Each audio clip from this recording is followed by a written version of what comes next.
வணக்கம் நேர்களே, இன்னைக்கு நாம பார்க்கக்கூடிய பதிவு செப்டம்பர் மாத பலன்கள். செப்டம்பர் மாதத்துல கிரகங்களின் கோச்சார நிலவரங்கள் அப்படின்னு பார்க்கும்போது 3ஆம் தேதி அந்த செப்டம்பர் மாதம் சுக்கிரன் ஆகப்பட்டவர் தன்னுடைய சொந்த ஆட்சி வீடான துலாம் ராசிக்கு பெயர்ச்சி ஆகிறார்.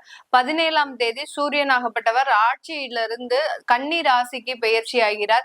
அடுத்து இந்த இந்த மாதத்துல 8ஆம் தேதி செப்டம்பர் மாதம் பாத்தீங்கன்னா புதன் ஆகப்பட்டவர் தன்னுடைய உச்ச வீடான அந்த கன்னி ராசிக்கு பெயர்ச்சி ஆகிறார்.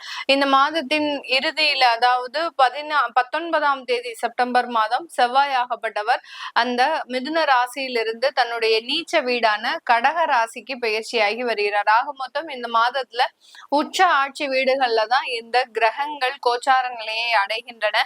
அதுல இந்த கடக ராசியில காலபுருஷனுக்கு கடக ராசியில குரு பகவான் உச்சம் பெற்றும் செவ்வாய் பகவான் நீச்சம் பெற்றும் இருக்கக்கூடிய காலத்தன்மைகள் எந்தெந்த மாதிரியான ஒவ்வொரு ராசி என்பவர்களுக்கும் ஒரு பலனை கொடுக்க போகுது, மாற்றங்களை கொடுக்க போகுது அப்படின்றத இந்த பதிவுல தெளிவா பார்க்க போறோம். இந்த சேனலை முதன்முறையா பாக்குறீங்க அப்படின்னா சப்ஸ்கிரைப் பண்ணிக்கோங்க, பெல் பட்டன்ல ஆல் ஆப்ஷன் சூஸ் பண்ணிக்கோங்க. மகர ராசி என்பர்களுக்கு இந்த மாதம் எப்படி இருக்க போகுது? மகர ராசி என்பர்கள் கர்மஸ்தானத்துல இருக்கக்கூடிய ஒரு ராசி என்பர்கள், உழைக்கிறதுக்கு பிறந்தவர்கள் அப்படின்னே சொல்லலாம்.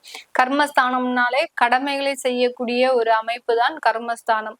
அந்த இடத்துல சனியினுடைய ராசி அப்படின்றதுனால இந்த ராசி என்பர்கள் எப்போதுமே உழைக்க பிறந்தவர்கள், ஆள பிறந்தவர்கள் கிடையாது. எல்லாருக்கும் உழைச்சு கொடுப்பாங்க, எல்லாரும் எல்லாத்தையும் அனுபவிப்பாங்க. ஆனா இவர்கள் எதையுமே அனுபவிக்க முடியாத ஒரு சூழ்நிலையில இருக்கக்கூடிய ஒரு ராசி என்பவர்கள். இதனால இவர்களுக்கு மிகப்பெரிய மன வருத்தங்கள் அப்படின்றதெல்லாம் கிடையாது. எல்லாரும் சந்தோஷமா இருந்தா நான் ரொம்ப ஹாப்பியா இருப்பேன், என்ன இம்சை பண்ணாம இருந்தாலே நான் ரொம்ப ஹாப்பியா இருப்பேன் அப்படின்ற மாதிரியாக தன்னுடைய கடமைகளை திறம்பட செய்யக்கூடியவர்கள் இந்த மகர ராசி என்பர்கள். இந்த மகர ராசி என்பர்களுக்கு இந்த மாதம் மிகப்பெரிய ஒரு தடைகள்ல இருந்து விலகல் அப்படின்றது இருக்கும். அந்த தடைகள் எந்தெந்த இடத்துல எல்லாம் இருக்கு அப்படின்னு கேட்டீங்கன்னா, குடும்பமே பாத்தீங்கன்னா சிதறி போன ஒரு அமைப்பு அப்படின்றது இந்த மகர ராசி என்பவர்களுக்கு இருக்கு. ஒரு நல்லா இருந்த குடும்பம் பாத்தீங்கன்னா இன்னைக்கு வெவ்வேறு திசைகள்ல வெவ்வேறு இடத்துல பயணம் செஞ்சுட்டு இருக்கிறோம். அதாவது கணவன் மனைவி பிரிவு, குழந்தைகள் தனியா இருக்கிறாங்க, குழந்தைகளோடு சேர்ந்து வாழ முடியாத ஒரு சூழ்நிலை. அடுத்து பாத்தீங்கன்னா வேலை ரீதியான சில சிக்கல்கள், மனைவி ஒரு பக்கம் வேலை பாக்குறாங்க அப்படின்னா நான் ஒரு பக்கம் வேலை பாக்குறேன், என்னுடைய குழந்தைகளை என்னுடைய பெற்றோர்கள் பார்த்துட்டு இருக்கிறாங்க. இப்படி அந்த குடும்பத்துல இருக்கக்கூடிய சில சிக்கல்கள் இந்த மாதம் தீர்வதற்குண்டான ஒரு மாதமாக தான் இருக்க போது. பொருளாதார நெருக்கடிகள் முதல்ல சொல்லணும். எவ்வளவுதான் பணம் வந்தாலும் அதை சேமிக்க முடியாம கஷ்டப்படுறோம் மேடம். அந்த சேமிப்புன்றது வரமாட்டேங்குது. அடுத்து மருத்துவ செலவுகள், இடைவிடாமல் ஏதாவது ஒரு மருத்துவ செலவுகள் வந்துகிட்டே இருக்கு. இது எல்லாமே இந்த மாதத்துல இருந்து உங்களுக்கு கொஞ்சம் கொஞ்சமாக நிவர்த்தி ஆகிறதுக்கு உண்டான ஒரு நேரம். கிட்டத்தட்ட ஒரு 3 வருடங்களாக இந்த மகர ராசி என்பர்கள் இந்த மருத்துவ செலவுகளே அனுபவிச்சுட்டு இருக்கிறாங்க. திடீர்னு விபத்துக்கள், அடுத்து பாத்தீங்கன்னா திடீர்னு ஆப்ரேஷன், ஒரு ஹாஸ்பிட்டலுக்கு போறதுக்கே பயமா இருக்கு. அங்க போய் என்ன சொன்னா ஏதாவது ஒரு ட்ரீட்மெண்ட் சொல்லிடுறாங்க, கிட்டத்தட்ட 1 வாரம் அங்க அட்மிட் ஆகி இருக்கக்கூடிய ஒரு சூழ்நிலை.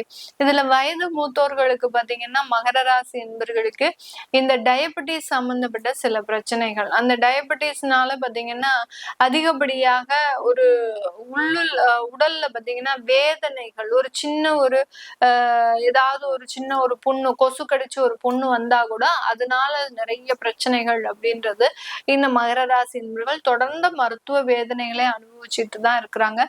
இந்த மாதம் அதுல இருந்தெல்லாம் கொஞ்சம் ரெக்கவர் ஆகிறதுக்கு உண்டான ஒரு நேரம், குடும்பத்துல கொஞ்சம் சேர்ந்து வாழ்வதற்குண்டான ஒரு அமைப்பு ஏற்பட போகுது.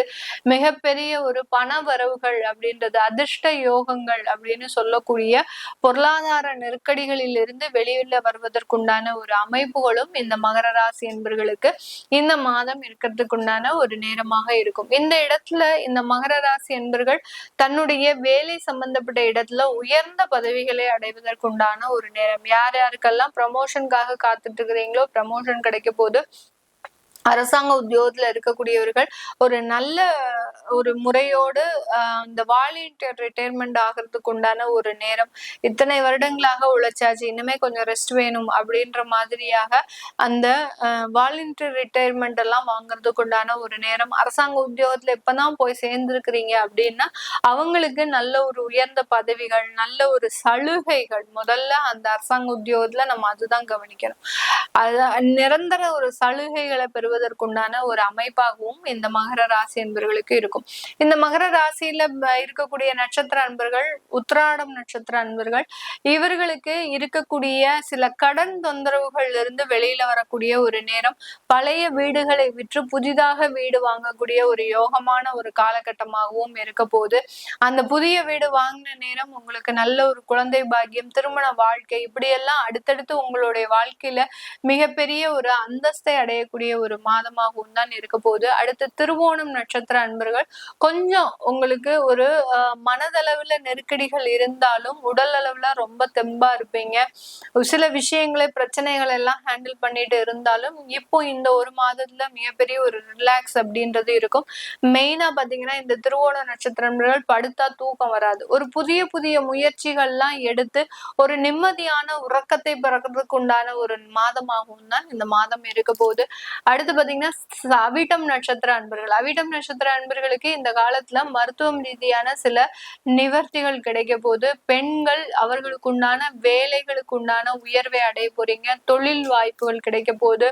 பண வரவுகள் அதிகரிக்க போகுது. கணவன் மனைவி அப்படின்ற ஒரு அமைப்புகள் நல்ல ஒரு அந்யோன்யத்தை கொடுக்கறதுக்கு உண்டான ஒரு நேரமாகவும் இந்த மகர ராசி என்பவர்களுக்கு இருக்கும். இது எல்லாமே நம்ம கோச்சார நிலவரப்படி பலன்களை கணிச்சு சொல்லியிருக்கிறோம். உங்களுடைய சுய ஜாதகத்துல திசாபுத்தி பலன்கள் இந்த கோச்சார கிரகங்களோடு எந்த மாதிரியான அமைப்புல சப்போர்ட் பண்ண போகுது. அதுபோக இந்த மகர ராசி என்பவர்களுக்கு உங்களுக்கு புதுசா வீடு கட்டுறீங்க அப்படின்னா அதற்குண்டான வாஸ்து சம்பந்தப்பட்ட விஷயங்கள், எந்த இடத்துல எந்த விஷயங்கள் இருக்கணும், அடுத்து பாத்தீங்கன்னா பூஜை அறைகள் அப்படின்னு சொல்லக்கூடிய அந்த அறைகள், அடுத்து பாத்தீங்கன்னா பெற்றோர்களுக்குன்னு ஒரு தனி படுக்கை அறை, உங்களுக்குன்னு திருமணமானவர்களுக்குன்னு தனி படுக்கை அறை, இந்த மாதிரியான விஷயங்கள்லாம் எந்தெந்த இடத்துல இருக்கணும், இருந்தா நம்மளுடைய வாழ்க்கை வளர்ச்சி அடையும் அப்படின்னு பார்க்கக்கூடிய அந்த வாஸ்து சம்பந்தப்பட்ட விஷயங்கள், நீண்ட நாட்களாக இருக்கக்கூடிய போராட்டங்களுக்கு ஜாதகம் மூலமாக தீர்வு காண முடியாத நிலையில இருக்கக்கூடிய நபர்கள் பிரசன்னம் மூலமாக நீங்க அழகா தீர்வு காணலாம். அந்த பிரசன்னம் பாக்குறதுக்கு ஜாமக்கோள் பிரசன்னம், சோழி பிரசன்னம், இந்த மாதிரியான விஷயங்கள்லாம் இருக்கு. அதெல்லாம் பார்க்கணும் தெரிஞ்சுக்க விருப்பப்படுறவங்க கீழே இருக்கிற நம்பருக்கு வாட்ஸ்அப்ல அப்பாயின்மெண்ட் வாங்கிட்டு நீங்க கன்சல்ட் பண்ணிக்கலாம். உங்களிடமிருந்து விடைபெறுவது உங்கள் ஆஸ்ட்ரோ பூர்ணா. நன்றி, வணக்கம்.